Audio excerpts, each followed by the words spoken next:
So, Mr. Charlie Sarroff, welcome to the craft. Thank you very much. Thanks for having me. We've been chasing Well, this gentleman for a long time, and Yes. finally we got our hands on him.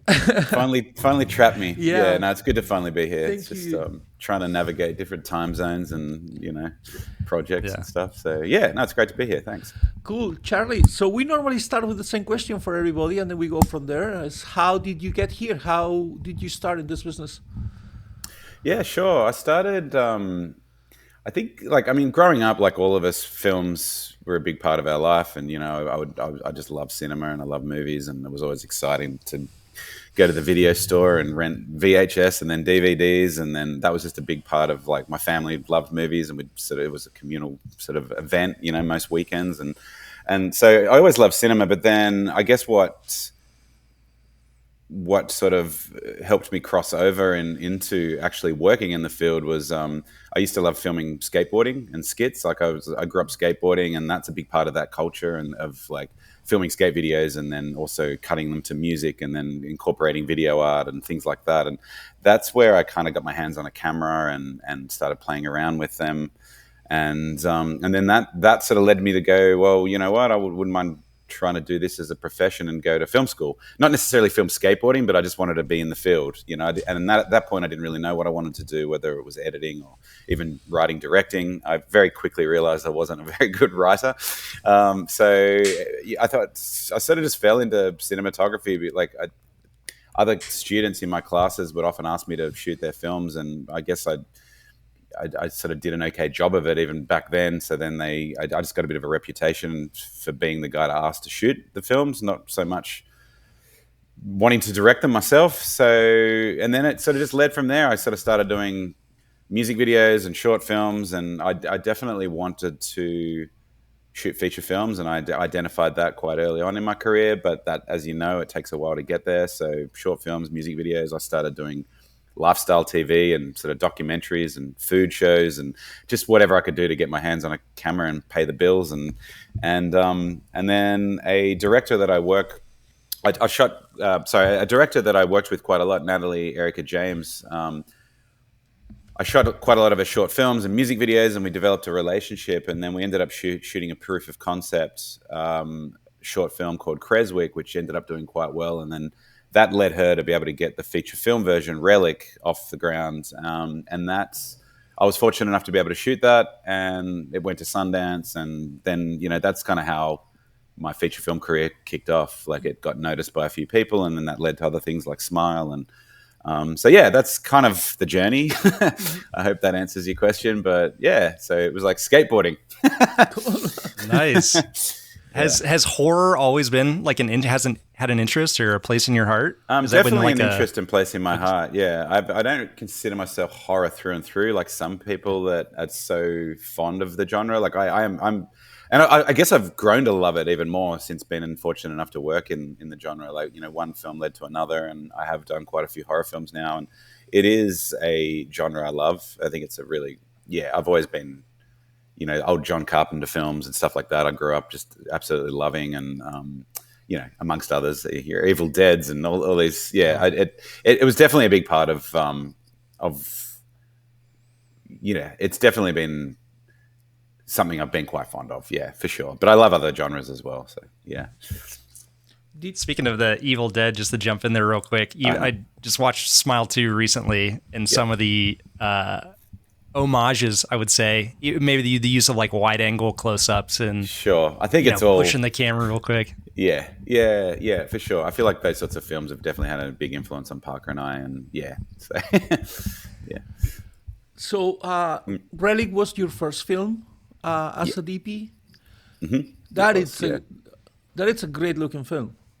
Thank you. Especially, especially for being a first one, it's a really good looking film.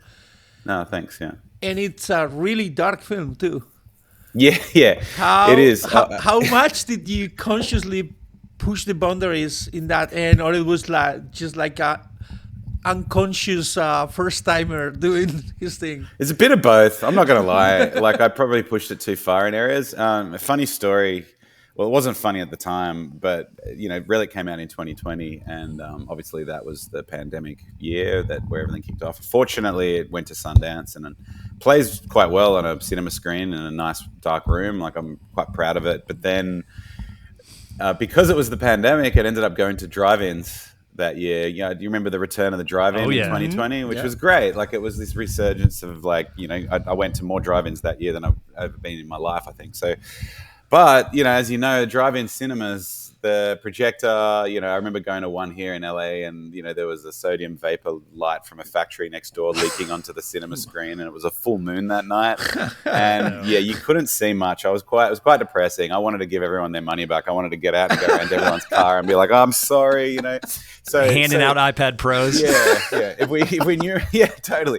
If we knew it was going to the cinema, to a drive-in, we probably would have done a different grade. But like that said, to answer your question, I definitely pushed it a bit. Some of it was inexperience. Other times, we wanted it to be dark. Nat and I really definitely wanted to sort of live in the darkness on that film. But there was probably some areas where I would have liked to have brought in, now knowing what I know, it's probably nice to put in a little bit, bring in a little bit more contrast.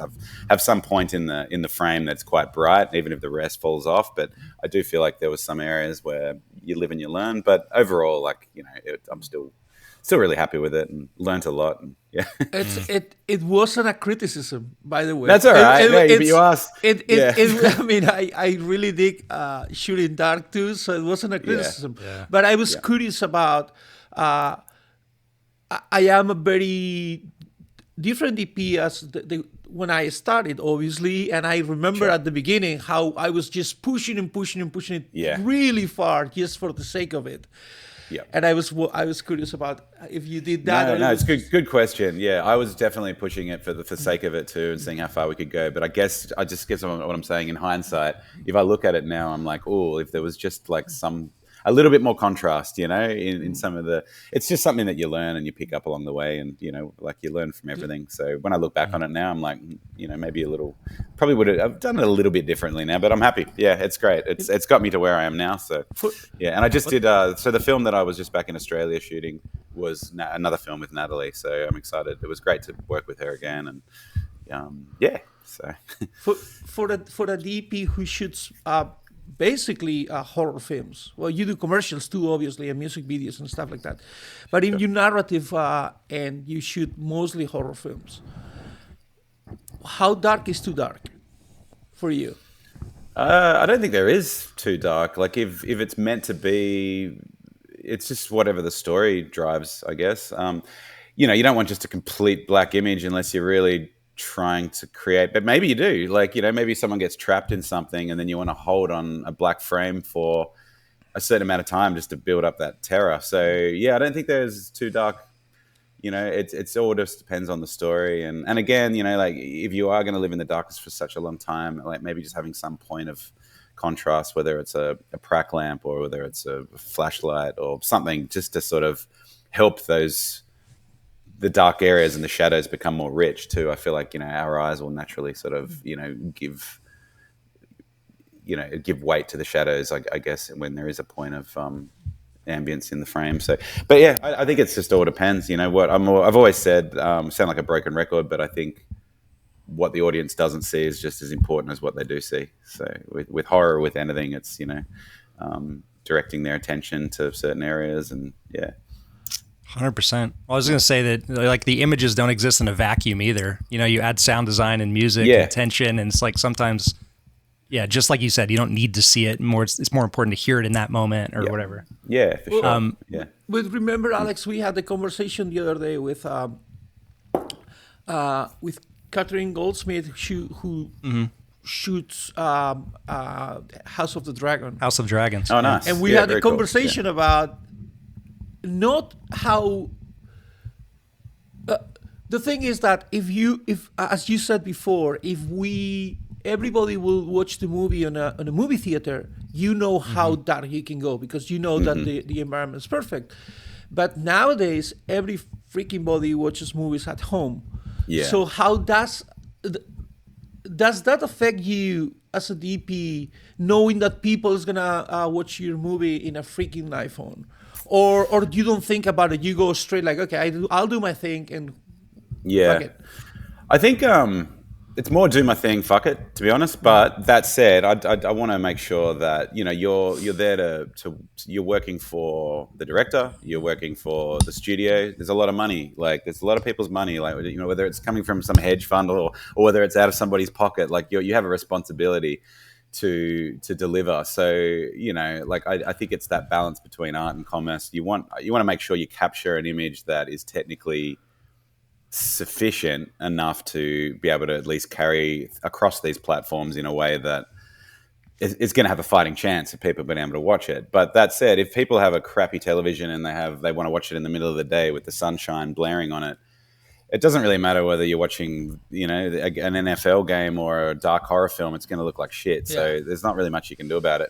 Yeah. But yeah, like I feel like we should just do whatever we need to do that helps the film and the creative and the director's vision and our vision and stuff like that. So, and then there's different color grades. Obviously you do the Rec 709 grade for television. That's a bit different to the cinema grade. And hopefully I've been involved in them at times, or usually I just trust the colorist to do that pass at a later date and get it ready for television. And quite often, like I often watch the films I've shot here just to sort of check them out and see how they play. And it's funny, every streaming platform looks a little bit different. Yeah. Like with Smile 2, for example, like on Paramount Plus, which is the home, Paramount's the home of Smile.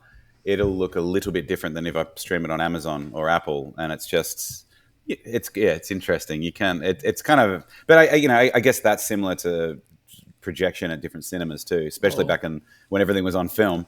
You go to a little grindhouse, it's going to look so different to going on an AMC or something like that. So it is a bit of a tricky balance, isn't it? So I puked the first time I watched a movie I shot in a movie theater. At the beginning of the second reel, I have to walk away and puke. Yeah, that's how I was at the drive-in in 2020. I wanted to vomit, yeah. But you're probably sitting next to people who are going, "This looks fantastic." Yeah, I don't know. I think I made the mistake of even looking at like some Twitter feeds afterwards, and there were a few people like. Fortunately, there wasn't too much harsh criticism. It was more that they all said, "Oh, wasn't really." A lot of people said, "Oh, this wasn't really a film to watch at the drive-ins. I think I'm going to need to watch it again at home." Mm-hmm. Rather than I couldn't see anything the DP left the lens cap on. It was more, it was more just I'm intrigued to watch it again. So that was interesting. So that was cool. But yeah, I know what you mean, man. Like it's quite sickening sometimes when you see something, or if there's a mistake. I had a music video play at a film festival in Australia, in Melbourne, and it was like quite early in my career, and I was so excited that it played as a part of the music video section. And something happened with, I think it was a fair while ago now. We had to deliver on HD cam was one of the delivery formats, and we paid to have the HD file get put onto HD cam, and like I don't know whether it was tested properly, but I remember it came up on the screen and it was just soft and mushy, and it looked so compressed, like something weird happened with the compression, and you're just like, it's horrible, isn't it? Yeah. So, and I guess that's another lesson learned. You want to always test those things, but there's nothing worse than sort of seeing something projected in a way that was just nowhere near what was meant to be. With Relic, when you were going into that, when that got greenlit, and you're like, okay, we're doing this film as your first feature, was there anything you did specifically or ways of thinking that like set yourself up for success coming from commercials and shorts? Well, that's another interesting question, because the politics at the time, I was told I wasn't able to shoot Relic. Because it was Natalie's first film and it would have been my first film, and the way the funding bodies and the producers and the government funding bodies that are in Australia were set up, they were quite nervous, but which was quite heartbreaking at the time. But it ended up falling my way still because of just the availability of people, and the producers here in America actually stuck up for me, which I'm very grateful for, because their approach was like shooting a short is just like shooting a feature is just like a long short. And if you have the relationship with that director and like you have that shorthand and things like that, they it should be fine. And it was. And I guess to answer your question, like my prep period was quite short, but we just applied, and I was told to do this by some of the producers. We loved what you did on Creswick, the short film. Take that and do it on Relic. And I guess we kind of did. it's obviously a different scale. We had a few more toys to play with, and it was my first experience of being in a marathon that is feature films, and you don't wrap after 3 or 4 or 5 days. You keep going and going and going, and that was a learning curve. But we got into a rhythm, and I guess the way we would approach scenes and shooting them was very similar to the short. So I sort of brought that to it, I guess, knowing there was a little bit of prep there, but it wasn't like the usual 4, 5, 6, 7 weeks that you would hopefully get on a regular feature. So it was a bit of a mess really on certain people's behalf, but like at the same time, it all came around and it worked. So yeah. Did the Crosswick the short film? Creswick, yeah. It was already shot like that, like dark and silvery and moody and. Yeah, I would say so. It was a little bit more. There was some more day scenes. There was less of the hallways in the house, sort of contracting on itself. That wasn't featured so much. It was a little bit of a different take on it. In Creswick, it was the father that ended up having dementia and he was a woodworker and he ended up sort of like crafting really creepy furniture. The more and more he sort of sunk into that illness, whereas obviously with Creswick, it's the grandmother and the house is sort of what's doing the same thing as the furniture. So it didn't lean it into the darkness as much, but it's still very moody. Yeah, just because of the locations, there was a lot more. There's probably more day scenes and stuff like that. So yeah, but very similar approach with how the camera moved and stuff. Yeah. Yeah, between Relic and Smile, was there what kind of learnings did you take over? Yeah, quite a lot. Smile was like 65 and like a different thing, right? Very different, yeah. Which credit, it was great, meeting Parker, and he really loved Relic, so it helped me get Smile. But we just took it in a very different direction, which is, Parker has a different style, and I think as a DP, I love to do different things, and I think I'm excited to sort of do something completely different. Whether it's the format, the lensing, the way it looks and lit, that's appealing to me. And I guess it was Parker's first film, and it was my first studio film of some scale. It wasn't the biggest film, Smile, but it was certainly bigger than anything that I'd experienced. And I guess you kind of just get into it. I don't know. We shared a lot of references with one another, and Parker talked about different things that he liked, and he brought a lot of references to the table. And he suggested the 65 as well. I think he just sort of wanted to. He just loved the look of that camera, and then we tested it out, and we fought for it. At first, probably didn't seem like the most logical format because it was meant to be a streaming film. But again, to your question earlier, I think we just wanted to do what felt right for the movie. And on both of the Smiles, we're following this protagonist around and watching them unravel, and we really wanted to be right in there and have a personal, basically be on the journey with her at all times, and I feel like that camera really lends itself to it. But yeah, very very different to Relic, but at the same time, it helped me get Smile. So it's funny how that stuff happens. And I actually did another little film that's after Relic that is set to come out this year. It's just sometimes these little indies will take a long time, and it just fortunately Sony have just got on board and it's going to be distributed. But that was actually a neo-western, which I'm excited. It's a long time ago now, but I'm excited for something different to sort of come out that's in a different space. This was shot up in Montana, and it was very naturally sort of off the shoulder, natural light, kind of hunting for beautiful locations up there, which was quite easy because it's a stunning state. Stunning, yeah. But yeah, very cool place. But it's funny how sometimes Smile 2 was one of the shortest turnarounds for a studio. We were shooting literally this time last year, and it's already been out for months now. So I'd credit to Parker and the team for turning it around so quickly. But yet I have another film that's taken 4 years just because of just the way distributors work. And, I think it's crazy. But but anyway, I bring that up because it is so different again, when it's compared to Relic and Smile, it sits in a completely different space. And that's really appealing to me. So just trying different things. I'm sure it is to both of you too. You don't want to do the same thing all the time, but it's always, yeah. Well, actually, Relic and Smile 2, they look very different. Even Night Swim, they look a completely different one to the other. So good job on that one. No, thanks. Yeah, it's fun sort of. Yeah, Yeah, good. Yeah, I don't know. I think that sometimes people say, "Oh, I could see a little bit of what you do in every film." That's great, but I mean, it's so cool that they all do look different and they feel like they could be shot by different people. That's fun. I think it's really, it's refreshing to come to a project like that. So, yeah. So how's different to shoot for you or for a DP in general, for you in particular? How is different to shoot Pink Sky Ahead from Relic? That's right. Pink Sky's Heads. I'm so sorry. That was after Relic as well. I shouldn't. Yeah, my bad. So it's completely different approach, or not really?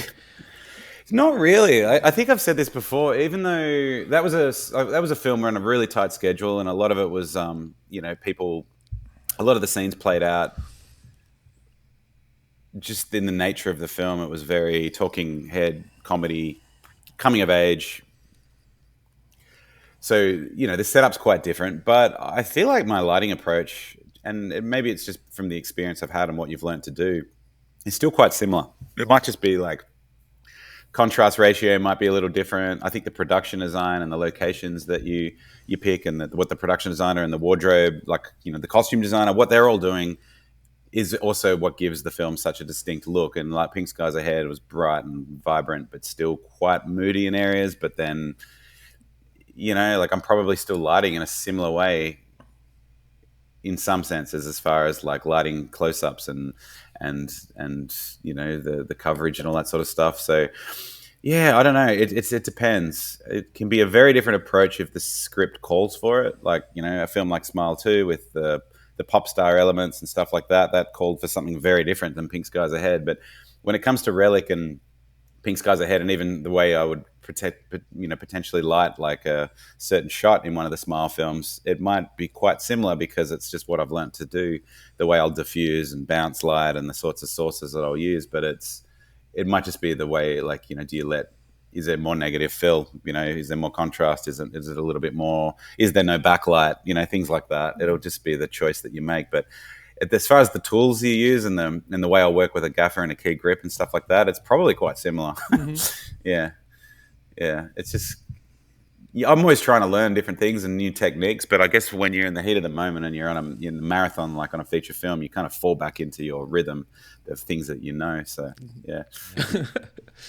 Smile 2 is a different one too, and I mean it's like you're shooting a film and a live concert and a music video and a photo session. Yeah. And, there's so many different looks and elements to that variety film. In that one. Yeah. No, it was pretty cool when Parker sent me the script, and he wanted to, if he was going to come back and do the sequel, he wanted to elevate it, sort of step it up, and it was cool that it was set around a pop star, because then it enabled us to be able to do some of those things to sort of help make it credible in a way, like the rehearsal spaces and stuff like that. It was a fun way to work. It's very much a horror film, and it's in the world of Smile, but sometimes I had to pinch myself when we were shooting Naomi's dance numbers and stuff like that, because it was just really fun stuff. But I'm like, we're making a crazy horror film here, but then she's so talented with she could sing and dance, and her performance was brilliant. So it was really fun to be able to work and see her in those spaces, and it was fun. It was a lot of fun. So hard work, but a lot of fun.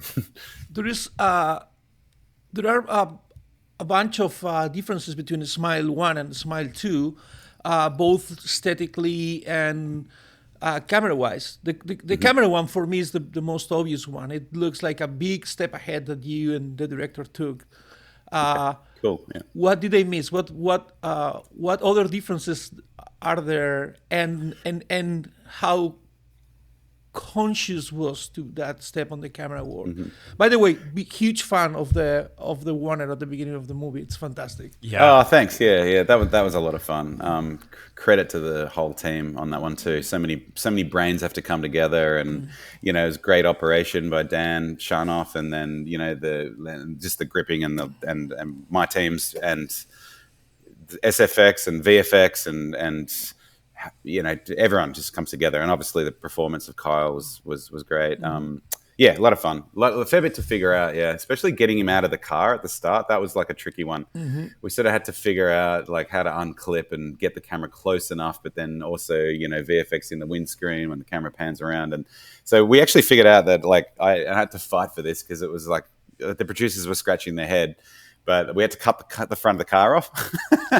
So it's just a shell of a van that he's in, and we had to cut it off in order to be able to get the camera and the dolly in close enough to be able to sort of pull back, because just the style of the film, it's wide lenses in very close. But to answer your question, it was actually the same camera and lens package. We had some different lenses. We experimented with the heroes that Ari have, and there was a couple of Fujinon zooms that we didn't have available to us in the first film. But I spoke to Parker about that, about lensing it differently, and we just felt that we didn't want to reinvent the wheel on that stuff so much. But the worlds that Smile 2 was set in, I guess, is where the differences are, and what they called for as far as like the lighting and being set around a pop star, and in those spaces, it's going to look quite different to what it was, how it was set around Rose in the first film. So the way I filtered, the way I, again, the camera format and everything like that, quite similar. I know we share an AC, and like Andrew Brinkman sort of held that down beautifully, and it's a very difficult camera to be able to hold sharps on, that sensor size and the way we shoot. So I love the way that guy works. He's just got a little TV Logic monitor, and he'll hide out the back, and 7 inch. He'll just be 7 inch. And he's just dialed he was in. 5 for a while. Yeah, some ACs will have everything. All the kit and caboodle and the light finder, and is it light finder? Is that what it's called? Or something like that. Light Ranger. The horns, I call them. Yeah. And it's just so, which is fine. Each to their own. And I work with great ACs that use all of that stuff, but I love how simple sort of Andrew keeps it. So shout out to him anyway. Yeah. Well, so the camera, it says Alexa 65, and the lenses were the DNAs. Yes, the DNAs, yeah. Okay. I didn't really have a lot of time to be able to tune them a certain way. They were pretty standard. We did some testing, but just with the amount of prep time and budgetary reasons and the amount of time that I had in prep, I didn't really get to spend a lot of time doing that. In the future, I'd love to play around more with that stuff. I want to learn more about it. But they were a good set. Nate Spivey, our DIT, definitely had his work cut out for him at times. One lens will lean a little green, one lens will lean a little warmer, and things like that, just because they're, as they're like an older set that are sort of based off like Hasselblad glass, I think, right? And they sort of all came in from different areas. So they can be a little funky, but I'm not the biggest fan of clean images. I guess that is something that maybe stylistically that I probably will bring to most films. If something is called for and it needs to be very clean with very modern glass and all that sort of stuff, cool. But I guess nearly all of the films that I've shot have vintage glass, and I'm not afraid of grain and grit. And on both of the Smile films, we printed to film and scanned back and things like that, just to sort of give it something. I'm not clean images don't. Yeah, I guess that's the reason I bring that up is there isn't a huge amount of lens choices for the 65, but the DNAs are like a vintage set, and that's why we kind of lent into them. I tested out the I think they're the RE65s, and I tested out the Talias, are they? Yeah, Talias, the Talias. Yeah, I tested them out, and I just found that the DNAs had the kind of, they're just more interesting. Yeah. Nice. If you had access to the 265 during the film, would that have changed anything? Or it wouldn't really have changed much. Maybe there was a couple of shots that, like, we didn't end up using too much of it, but we did have a Trinity 2 day, and that way we shot that on the LF on the crash scene where the camera's right in between the two. We went to the Sony Rialto for that because we just needed the space. That said, I don't think the 265 would have even fit. I think we really need to slim it down. So the 265 is a brilliant camera, and I was fortunate enough to be able to test it out. But then the form factor is fantastic. Being able to put it onto the Trinity could have been helpful, and I'm sure some of the handheld work would have been appreciated on the 265. But I don't think it would have changed the approach too much. There is the workflow, like it's the same color science as the Alexa 35, so there would have been some differences in the way that it's a little bit easier. Yeah. But it's great. I mean, it's not much bigger than the 35, and it's incredible. I think it's going to be quite popular, that thing, when it gets out. Yeah. I was curious about the choice of camera, because I understand the framing part of it, and Yeah. And it really pays off when you guys are really close for the close-ups. But weren't you worried that it was too clean? Like for a horror film, I mean. Yeah. Yeah, in some ways, yeah, but that I guess that's why we kind of wanted to print to film and stuff like that. Like we didn't, being on the 65, I think it would have been a little contrived to have gone to like a higher like rated stock where you just bring in a lot of film grain and things like that. It would have been a bit like, oh, it's sort of trying a bit too hard to put those two technologies together, in my opinion. So we opted to go with like intermediate 1 ASA stock, but I feel like you do really feel the differences. And I'll use like a quarter low-con filter and then with the just to help sort of with like giving the highlights a little bit of halation. I think that's a really important one for me. I don't like that digital kind of like highlights. I love it when they kind of bloom and they roll off. And printing to film enabled us to be able to get a little bit more out of those highlights, especially like when Naomi's on stage and the stage lights are kind of blaring. The before and after differences were quite impressive. Like we really loved the way it sort of rendered the highlights, and then you get a little bit of the gate weave and just that movement. So to answer your question, yeah, like it is a very clean camera, but we try to do things to take some of that away. Yeah. Yeah. Did you test also camera film for the process? Like as in like a color negative? Yeah. Like 97. We did actually. One of the stocks was, I think it was 50D, I'm pretty sure. And we thought it was a little heavy. Again, it just sort of felt like we were, especially with that camera, it didn't feel right. If we were shooting on the Alexa 35, maybe it would have felt more appropriate, but it just felt like we're bringing in 35 mil looking grain onto like such a large sensor. So that's why we opted to sort of not go with something too gritty and grainy, but we loved it for other factors like as I mentioned, halation, the gate weave, a little bit more texture. There's definitely more there than what there is without it. Like, when we toggle the before and afters, you can kind of see the shadows are kind of alive, and even, it definitely makes a difference. I really love it as approach. Like I love film, obviously, but, I see this as a way to be able to create a unique look just by incorporating the different things. It's not about making it look like film. It's sort of just about crafting a look using the different technologies. Yeah. So it's a fun process. Yeah. It's not for everything, but yeah.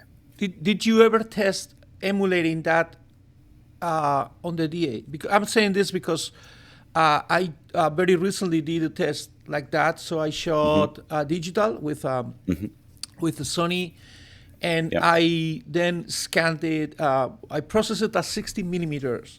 And then go back to the DA on camera film, internegative, and an emulation, and it's not even close. The emulation is not even close to what you get.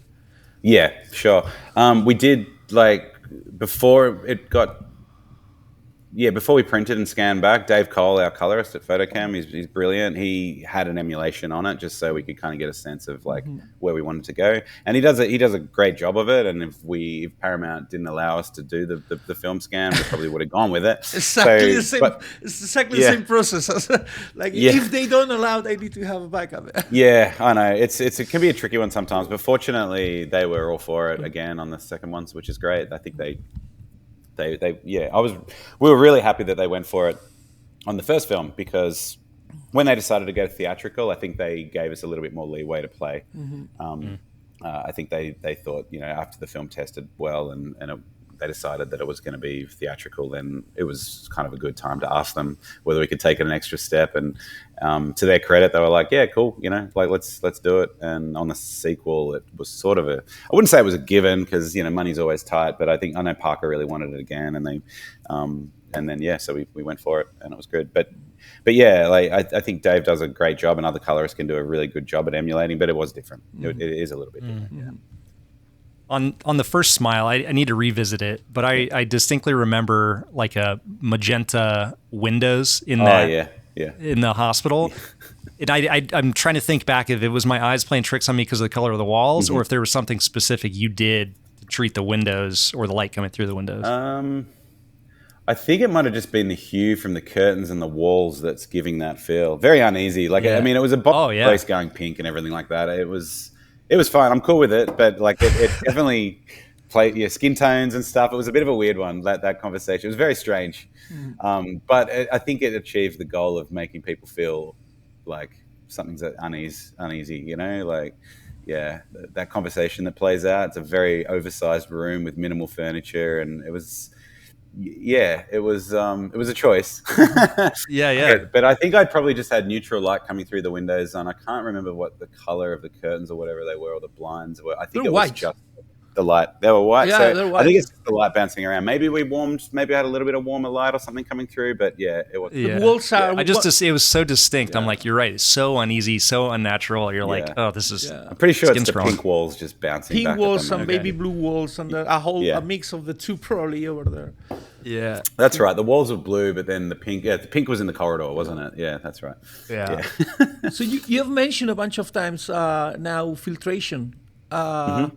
Do you always use filtration, or because? And I mentioned this because, to my eye, and watching it on the TV set, which is not appropriate, Night Swim looks like more filtrated than your other movies. Am I right? Sure.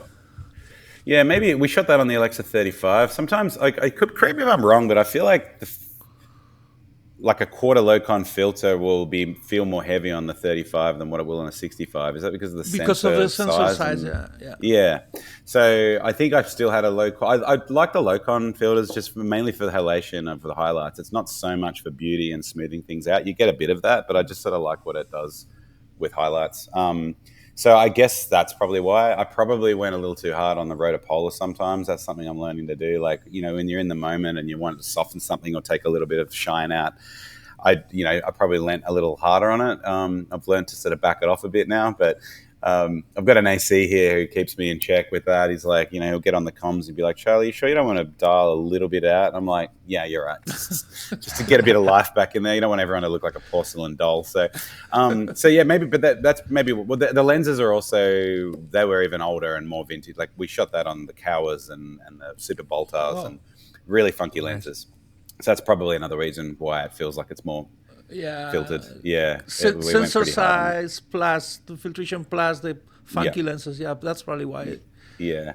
Bryce really wanted a sort of an 80s adventure film kind of feel to it, like those old, like a bit Spielbergian kind of 80s ET kind of vibes, like family adventure, suburban kind of feel. That was a lot of the references for that. And not that they were all shot on those lenses, but we just sort of felt that it kind of gave it a bit of a nostalgic feel. Yeah.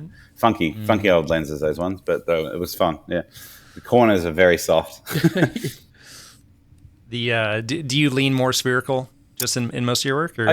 It's just played out that way. I do love anamorphic. Yeah. The film Broke that we shot in Montana that's coming out this year, that was anamorphic. We were on the Cook Anamorphics for that one, which was a beautiful beautiful place to shoot anamorphic. We're out in the sort of in the snow and around the mountains and stuff like that. It felt right. Did you go the OGs or the SFs, the special flare ones? They were the OGs. Yeah. I wasn't really the biggest fan of the special flares. I like the anamorphic flare, but I kind of wanted to stay away from it a bit. I really liked how the OGs flared up. It was almost more like a spherical flare, and I liked that about them. There's still plenty of flares in Broke, but I wasn't really looking for the blue streak or that horizontal kind of thing. I think I've kind of seen enough of that. I don't mind it. No qualms with people that want to use it, but I think there was that period when JJ came out and just like everyone, we're all guilty of it, but I feel like there was just so many flares and then people like sometimes you'd use a streak filter. I played around with a little bit of that on some commercials, like the streak filter on sphericals, and I don't know. Yeah, you play with these things. I don't know if I'll ever return to it, but yeah. Do you normally operate the camera in your movies? Not as much on the Smile films. Very limited on that. It's just the way that we work together, and Dan's brilliant, and it's sort of it's demanding with a lot of the shots that we need to do. So I didn't on the Smiles, but like on nearly every other film. Night Swim, I had an A-cam operator, Harvey Glenn. I often operated B-cam, or we brought in some day players here and there, depending on what it was. And then the underwater stuff, I had Ian Takahashi. He's brilliant. But the small, like the indie films, I just operated on Saccharin, which was Natalie's latest film, we had a B cam operator who also did Steadicam. So I don't do steady, and like sometimes if there's a crane shot or something that's really complex on the wheels, like I can operate on the wheels, but if it's complex, I'm happy to sort of give it up to somebody who's better. But I do love it. I love operating when I like on Smile, I kind of missed being in the action. I love, especially with the handheld work and stuff, I love being in there with the actors and feeling it. Dan does such a great job of it, but it's just a personal thing. It's just like that is sometimes like I miss it if I'm at DIT, and I don't know. It's coming out of the Australian system too, and coming out of documentary and doing commercials and music videos. I always operated. It's not as common to have ACAM operators in Australia on indie films there, so it's a bit of a different system. So yeah, to answer your question, I love operating and I'll do it when I can, but on certain films, it makes sense to have an ACAM op, I think. At the moment anyway. We'll see what happens, and it depends on the style. Like I think Smile kind of lends itself to it. If it's a film where it's a different type of if it's a different style, I might opt to try and do it. Yeah. How about yourself? Do you prefer to operate, or? I love, same as you. I love operating. Yeah. And I always have the feeling that when I operate, my lighting suffers a little bit. Yeah. So I'm always in that position where I want to do it, but I shouldn't do it. But I know what you mean. I think with Smile too, like those films, quite demanding, especially if it's the stage stuff in the arena or like certain things. It is very helpful being at DIT, and really just like I feel like you pick up on things that you may not if you're on the camera, looking at an onboard or running between DIT and the camera and blocking something out with the dolly grip, and you are a lot. You're busy. You're really busy when you're operating on a film like that. So yeah, I hear you. Yeah, and my last film, what I did is have a really really good camera operator, Ian Fox. Oh yeah, and cool. a really really good DAT. So when it was something really complicated, Ian will operate the camera, and I will stay with the director. And when I was operating the camera with Ian, when we were with two cameras, I knew that the DAT will hold my back. Sure. Yeah. So I kind of find a place where I could do everything, and it worked. It worked also because the director Joe Carnahan and I have done 8 movies together, so that we know each other very well. I don't know if that will work with a new director, but it's a pickle for me. It's always a pickle. Like I want to do it, not always allowed to. I guess I'm starting to realize that it being might not necessarily be this way, but I guess when I was starting out, I kind of see operating as half of a DP's job in a way. It was just felt synonymous with being a DP. It's like having the camera, just because of the way you kind of start on certain things and everything. But yeah, as you said, it's a whole different beast when you're on a film of a certain size and there's a lot going on, and I think I like the idea of even just like being a B cam op in a way, like if it's a very single camera show and you have, but then that's a conundrum as well, because quite often B cam will like maybe have to do inserts or sort of break away or the like, close up of the lead. Yeah, exactly. So it doesn't. I don't know. I just love being on the camera, I guess. But but yeah. I think it's project to project. Yeah. What about you, Alex? If you had to shoot your first film, or when you shoot your first film, would you favor? When I shoot my first film, I think I've told you this before. That's going to be a hellish day if I have to hand over the reins. Yeah, I know what you mean. It's going to be terrifying. But again, like you said, I know that the workload, is going to be so vast and things to consider as far as like jumping ahead and rigging and all that stuff that I think I'll be able to do it. It's just going to be tough because I've operated for my entire careire now. Well, that's like smart. Sorry. Yeah. No, you won't sleep ever, but that's what we all do. So no worries. Yeah. Like Smile was the first time not operating, and I remember when I met Dan, we went and got a beer, and like I think my point is it's very important to find someone you trust, and I quickly realized that I got along with Dan. We have a similar sensibility. He was like, he understood that because he's DP'd quite a lot himself. And he understands that relationship with operating, and and how important it is to a DP. And we talked about that, and I was sort of honest with him. And I said, this is a bit of a weird one for me because I'm used to operating, and he was just great to work with. And I think he's brought so much to the table. And so I just try and find somebody that that you trust. Don't be afraid to interview a bunch of different operators and really. Like all of us, doesn't matter whether it's a DP or director. We're not all equal. Some people want to watch the clock and just sort of, get there and do the bare minimum, and others really want to sort of dig in and help create something special with you. So it's just finding that person, I think. Yeah. Yeah, totally. I mean, there's been a few moments where I haven't been able to operate. I've shot second unit for Wannabe a couple times, and doing that. Even then, you're like. Yeah, this doesn't make sense for me to operate at all. There's 6 cameras rolling. Like I need to be here, overseeing. But then you're like you just want to grab the monitor and pivot a little. I know what you mean. Yeah. When you do shoot multiple cameras, do you tend to cross shoot or stack? I try to avoid cross shooting as much as I can. Sometimes schedule or dictate if you need, the film I just did with Natalie, we had a pretty tight schedule just with turnaround time of actors because, Midori, our lead actress, she's brilliant, but she was in like prosthetics most days, and which meant that she was there for so long, in the morning getting ready. So our turnaround times were quite tight because she was basically in every scene. So you'd really get there was a couple of days where we were just in a crunch and we had to just shoot out a couple of close-ups or mid close-ups just to get it done. And it just worked out to be, and I don't like doing it. And I don't think they look too bad. I think we did a pretty good job with, we were all aware of it and we'd make a bit of a joke of it. I'd say to the key grip, I said, next time if I suggest we're going to cross shoot, you can slap me, and that became a bit of an ongoing joke. But then but we all realized that you got to get it done. So there was a couple of times where I've done it. I'm not that experienced with multicam stuff, to be honest. There's usually been 2 cameras on most of these films, but they don't run all the time.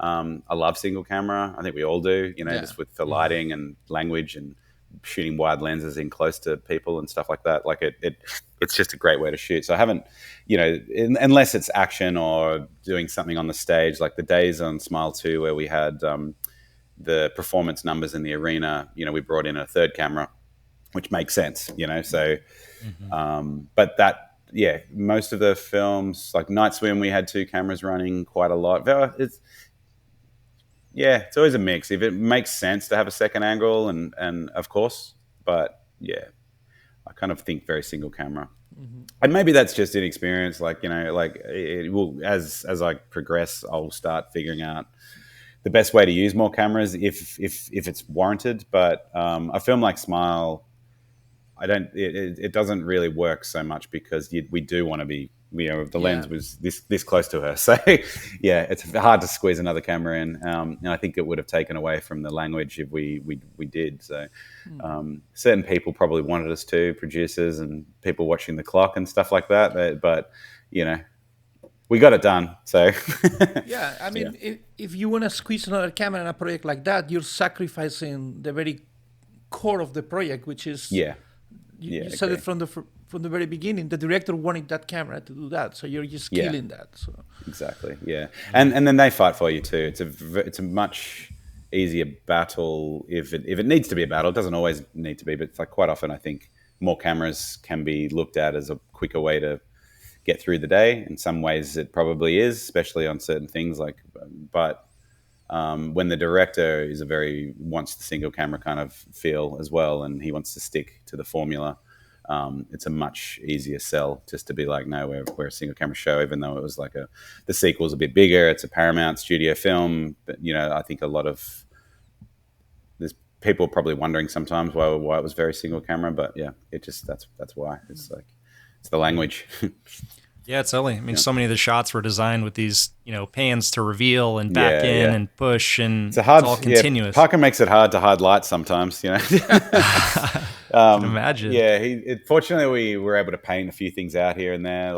We had a great VFX team, and Parker doesn't mind that sometimes. If you're like, look, man, this one's a real tricky one. Do you think we can paint this light out later? And he's like, okay with it. Always try not to, but it's some of these lensing like that and moving the camera like that, it's pretty tricky sometimes. In my opinion, when it gets difficult to light, it's when you're doing the right thing. When you're shooting interesting stuff. Yeah, I think I agree. Yeah, it should be hard, shouldn't it? Unfortunately, like sometimes you want to go to work and have a nice day, but I don't know. And then I think things can be a little mundane as well, and I think the results show. Yeah, I think I agree.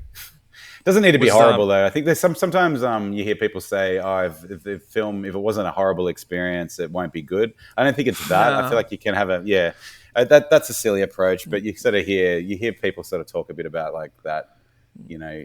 Everyone needs to sort of go through it for it to be good. But I don't agree with that. But I think when something's difficult, and I think more often than not, you're more proud of it at the end. Yeah. In the just to go back to the opening oneer for a second, was it a true oneer, or there's some stitches in there? At least there's three definitely stitches. I say I'm betting 3.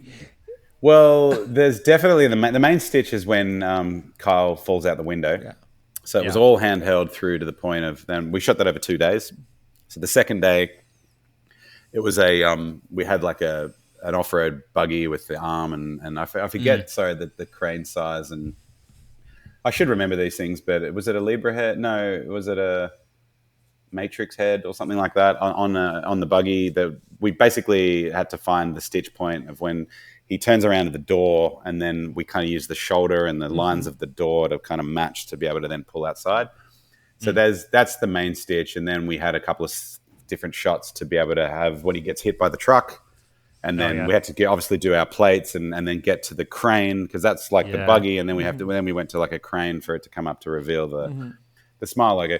Now inside there may have been a couple of stitches on some of the whips. If it wasn't so much, we were really happy. We got a couple of print takes where it was great, but then Parker and our editor Elliot I did hear that they made a couple of stitches because they liked the performance of one or the other.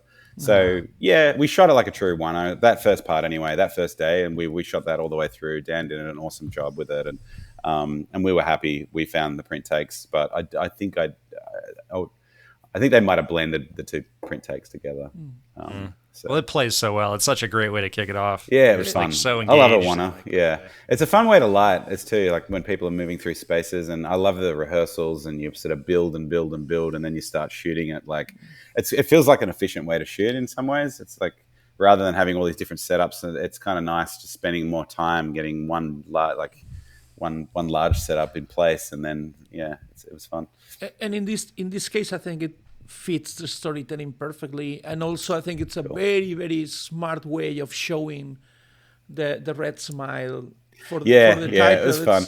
We didn't hold back on that. It's very overboard, but it's funny. The whole it was cool. Was that a oneer from the very beginning, or it's like when you joined the project, it was like, hey, Charlie, this is gonna be a oneer, or Parker wanted it to be a oneer. Yeah, I don't know if it even was scripted as a oneer. Like, sometimes it says this will play out in one shot or something like that in the script. I can't remember, but yeah, he did. And then it took us a while to be able to figure out. Like, I'm glad we found that location because we were looking at a lot of different houses and stuff like that. But fortunately, the house had been partially torn down, and we were able to hide things up in the ceiling. I could sort of bring up the ambience, that was a big concern because it was snowing.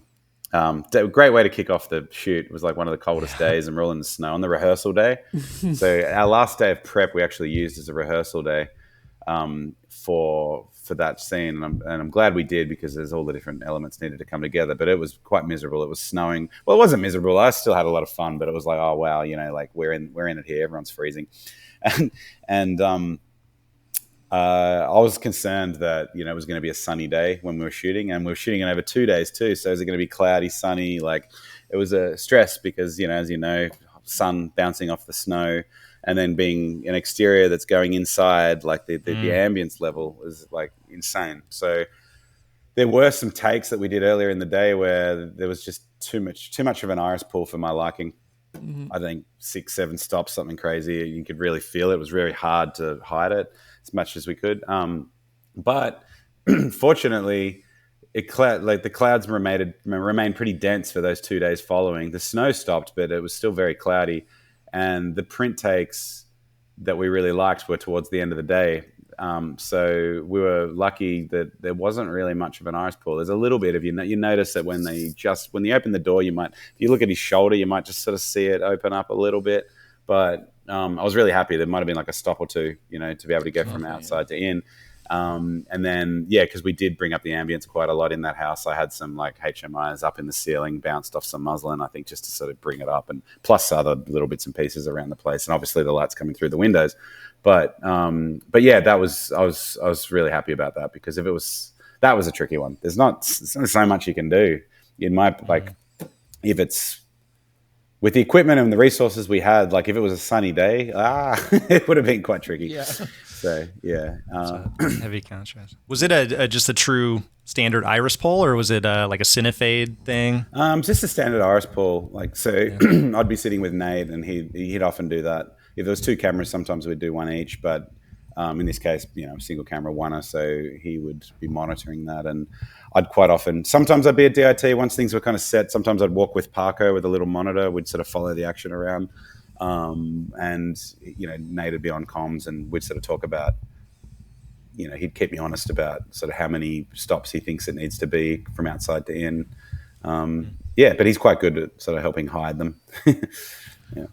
Do you have a similar approach to every movie in prep, meaning that, I know you always work with references that to show to the director, or Sure. whatever? How do you approach a movie?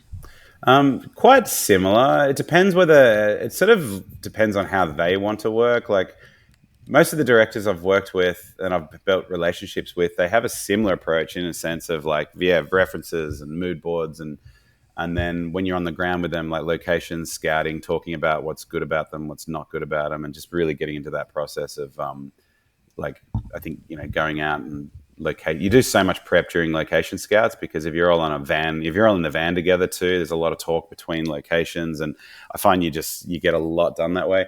But yeah, shot listing really. Like Parker loves to shot list. He likes to storyboard for more important, not more important, sorry, but more difficult sequences.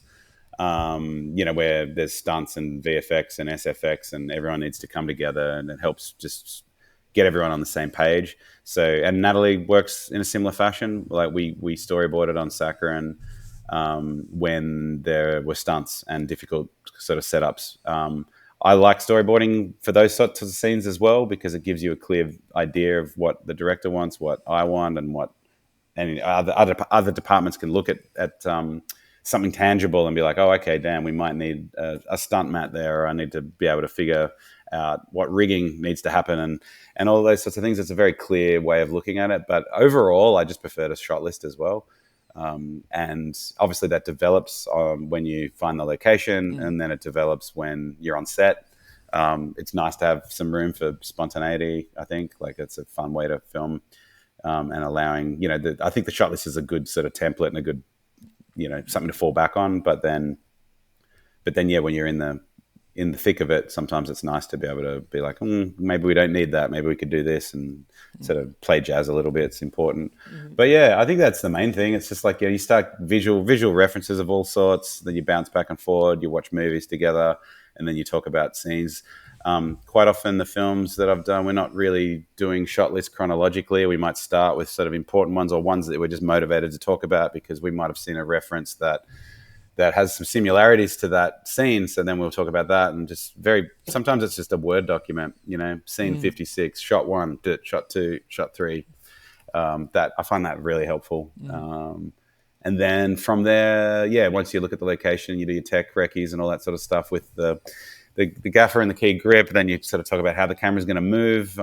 Quite often, with Smile, like quite a lot of some of those more difficult shots are thought through well in advance, and I might have to talk about booking in a certain crane or a piece of equipment very, very early on. With you go to the key grip, who's very helpful with that stuff, and it's sort of I guess that's the basics, and then every film's going to be a bit different. Like some directors, as you know, they don't really even want a shot list, and they might be more prone. They might be the sort of director that just loves working with actors, and they really trust you to kind of figure out a lot of that yourself, and that's fine. I like both approaches and everything in between. It's all good. But yeah, I guess it's really how the director works. Yeah, that sort of dictates a lot, I think. In that prep process, and as you get ready for a film, is there a kind of standard couple pieces of kit that you're like, no matter what the film is, I'm bringing it along? Like, yeah, I got to have my red back or my light mats or Yeah, I don't have. I should. It's a difficult one, especially being in a market like in LA where it's quite saturated and there's a lot of cameras and a lot of lenses and it's quite. And then you got the big rental houses here and it's quite a union town. Like it's a tricky one to sort of navigate. I don't own a lot of gear. I have monitors. I think monitors are like, one, you can trust it. You learn, like my small HD. I know what I'm getting, and that's important to me. And I feel like it's a no-brainer as a DP to bring on like a monitor, like a lighting monitor that you trust, and an onboard monitor and things like that. And they're monitors are kind of very. Let's just say that they can pay themselves off quite quickly. Mm-hmm. I feel like, so I think it's a good asset for a DP. I have owned cameras. I actually in partnership with some old film cameras. Like I've got like but they don't really rent. We don't really rent them out. Like I kind of use them for creative endeavors and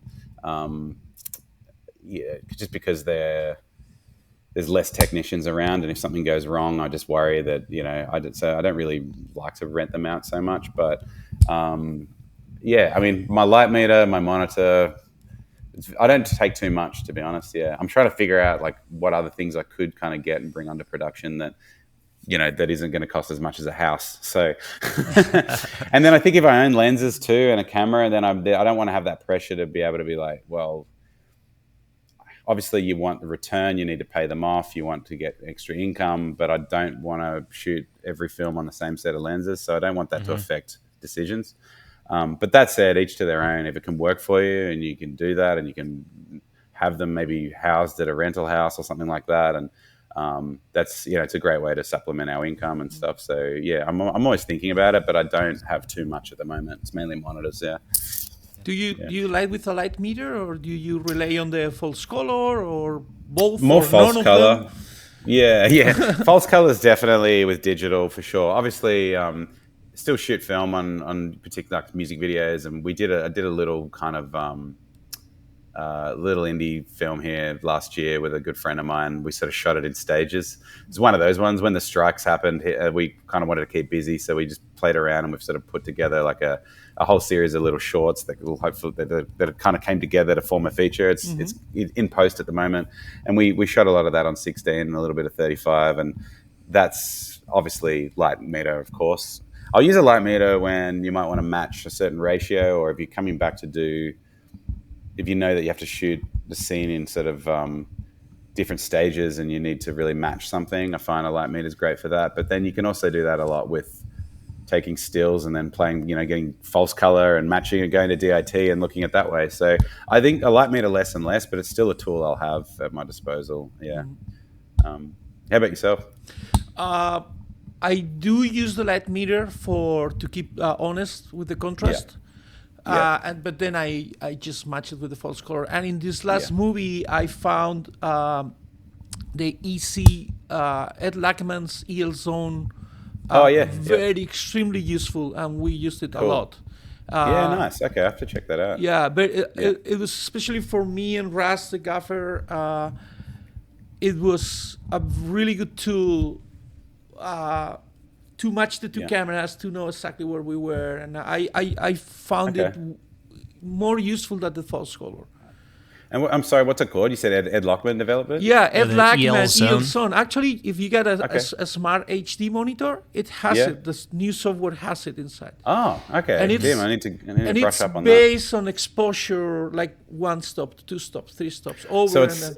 It's like the zone system, is what Ansel Adams. Ansel Adams. Yeah. That I learned so much from that. Actually, I remember that's where exposure really clicked for me. I bought one of his books with his black and white photography, and it explained the zone system, and it was such a nice way of just being like, I kind of get it where things fall, and a way to look at it. And even if a camera has more latitude than the 10 stops in his zonal system, it's like.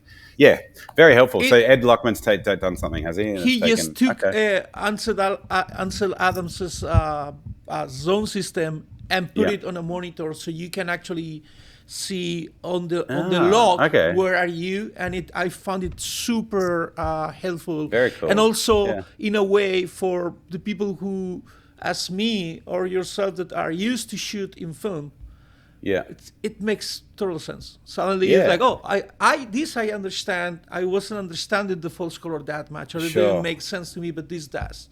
Yeah, right. So okay, check nice. it out. Thank you. I'm going to check that out. And I just want to say, I love Ed Lachman's work. So cool. Yeah, who love doesn't? He's amazing. Yeah, he's probably he's definitely one of my favorite DPs for sure. So I'll check that out. That's awesome. I got to do one day on Carol. Oh, did you? Way back in the way. Yeah, because I started out as an electrician coming up before I switched over to camera, and so I was like, the one day on an Ed Lachman film, I'm on a roof with a 20K, aiming it down the street. That's a masterclass.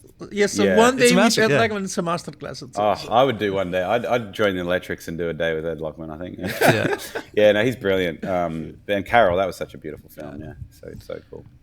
Gorgeous. Yeah.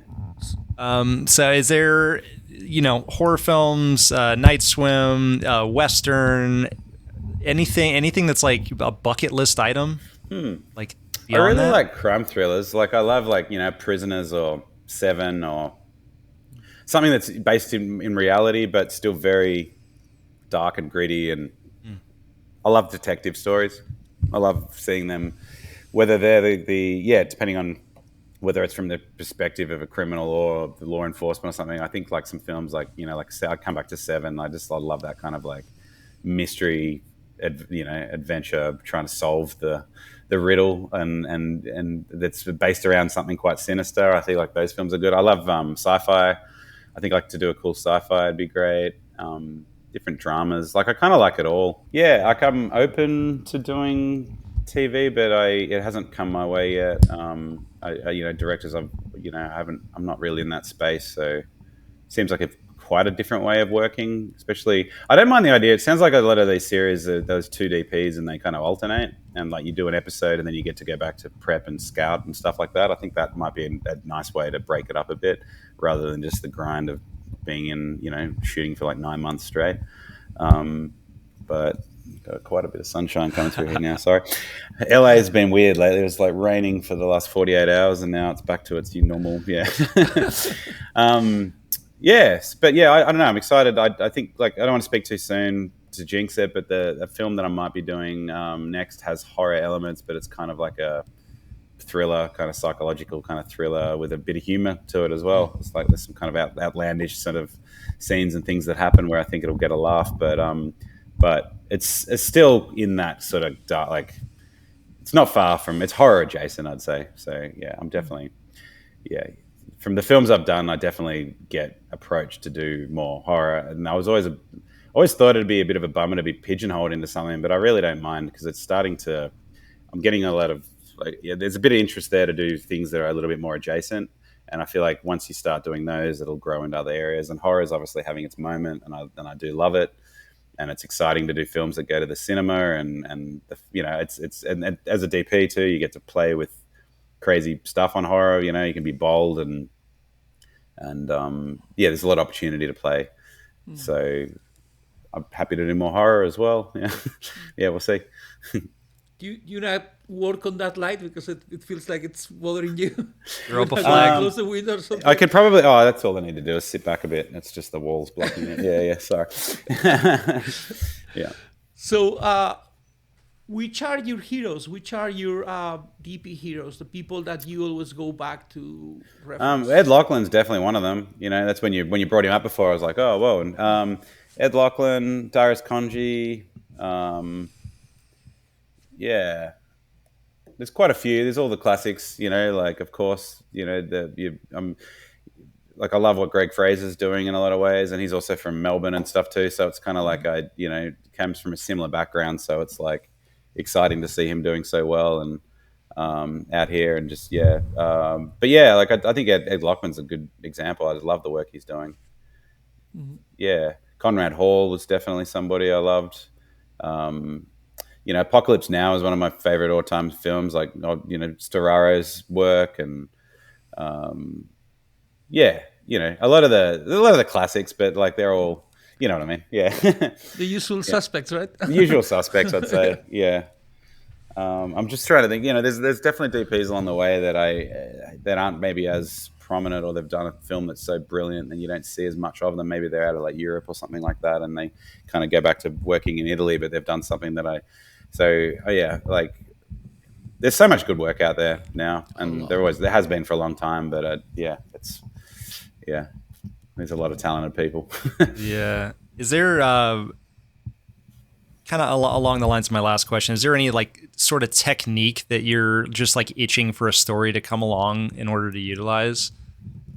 I'd like to shoot more on film before it. Like, well, I'm not saying it's going to go, but it's getting harder and harder economically. Like, if you're not in a market where, like, a New York or LA or London, where there's a lab in that city, it's a harder thing to justify. Like, I spoke to a director about this not long ago. They're filming out in New Mexico, and they'd like to shoot film, but just he even used the environmental impact of having to fly dailies to LA every night. Like, people do it. We saw films like The Brutalist, and I love what Sean Baker's doing. He did that Red Rocket for like $1 million, I believe, in Texas, and still managed to shoot 16. And I just love it as a format. It's a fun way to work. It's beautiful. And being slightly younger, as I came into films, it was still very digital. Had already sort of become quite prominent, and I'm not trying to be that person that's like, oh, one's better than another. It's not like all of that's just not worth even really discussing at this point. I think it's just a different tool and that has a different feel, and I would like to do more of it. I mentioned that I was able to do this little film last year on it, and there's been some music videos and shorts, but I'd be excited to do like a budgeted, sizable feature on film. I thought Lol Crawley's work recently was stunning. I think I love those filmmakers that, I think Robert Edgers is another example with Yaron. Like, they're a team that seems to be able to get supported very well in their vision. Like, if they're like, we're going to shoot film in the middle of the Andes in South America, and that's the way we work. It seems like they've got good people around them to be able to, and they've got the track record to be able to dictate what they. Yeah. So I think like to be able to do that kind of thing would be amazing. That's what it like. Yeah. And I'm very fortunate though to work with people like Parker, and I feel like, he's talented guy that is willing to do those sorts of things. So I'm excited to, hopefully do more with him in the future and be bold and hopefully take steps in that sort of direction. Whether it's film or not, I'm not sure, but just other things as well. Yeah. Yeah. How much do you rely on the color timing especially to get in those dark and moody places where you get in your movies? So how involved am I in do you like... do you play safe and then bring it down on the DI, or do you go like, no, this is where it should be? And it started. So I played it a little safer since Relic, because I think there were some areas that were a little like dark in that. But that said, not too safe. Like I usually build a lot with the colorists, like Dave Cole. Like we did some sessions on each of the Smile films, and he would usually build in like half a stop into the LUT, so there's a little bit more latitude to play with. But usually, like I'd like to. I think a LUT's really important, because then I can kind of be bold and light it in a way that I think, is, quite dark or whatever. And then there's still a little bit of room to play with later if it goes too far. But being in color is like super important to me. When you find great colorists, sometimes you're kind of just sitting back and enjoying the nice dark room and the comfy chairs, and you're just trying to make your images better and like correct some mistakes and bring it to life while they're working their magic. And like it's such a fun process, so it's important to me to be involved. Fortunately, I haven't had this sort of I haven't been in the situation where I've been on another film when a previous film's been colored. I've always been available. I'm not expecting that to be the case for every film, because you never know where you're going to be. But so yeah, I'm fortunate that I've been able to attend the coloring, and that's really important to me. I guess in the future, if I can't be there, it'll be writing notes and doing little windows and all that sort of stuff. So, but it's very important. Yeah, so important. Or going to shoot and then working 3 more hours at night. No, exactly. Yeah, depending on where you are in the world, can you sort of do it that way for sure? But it's worth it. It's so important. Yeah. Cool. Well, thank you so much. It's been a pleasure. Lots it's been of fun. great meeting. Yeah, meeting you both. And sorry again, it took a while. And I was always keen to do it. It just, you know what it's like during production. And then with the East Coast to Australia time zone, it's just like, how are we going to do this? So no, thanks for following up. And yeah, hopefully see you out East sometime. And are you working with Andrew anytime soon? Are you on a project? Or? We finished the movie at the end of December, and was that the one with where you spent some time? You're out in California, yeah? Yes, Nice. I missed you. Yeah, Andrew hit me up and he's like, "Oh, you out here? It'd be good to catch up." But I was still back in Australia. But yeah, that's right. The Matt Damon. Am I allowed to say Damon it? and Ben Affleck. Yeah. Cool. Very cool. We finished that one, and now I think my next project is gonna be in Europe. So unfortunately, it's all yours. Yeah. Yeah. Cool. Well, mine might be in Europe too, to be honest. So poor Andrew. I don't know. It's a bit tricky with all that stuff. Yeah. But no, I'll definitely be working with him again for sure. Yeah. I'll hit him up if you haven't got him. I'll try and steal him. No, he's mine. Cool. Yeah. No, it's Alex. Yeah, exactly. Yeah. Awesome. Well, thanks, Charlie. Thanks, guys. Yeah. No, appreciate it. Have a great weekend, and hopefully speak to you soon. All right.